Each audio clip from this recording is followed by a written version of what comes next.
मंडळी, तर मागच्या व्हिडिओमध्ये मी दाखवल्याप्रमाणे सगळं साफसफाई करून झालेली होती आणि मेन आपलं काम होतं ते म्हणजे भांडी लावणं. कारण भांडी सगळी धुवून घेतलेली होती आणि भांडी लावणं हेच मेन काम होतं. कारण त्या भांड्यावर एवढी धूळ बसलेली की भांडी सगळी धुवून घेणं गरजेचं होतं आणि भांडी आपली सगळी धुवून झालेली.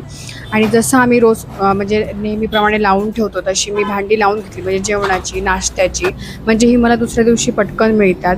आणि फ्रीजच्या काचा पण खूप घाण झालेल्या, धूळ बसलेली होती, तर मी फ्रीज पण त्यातल्या त्यात पुसून घेतला.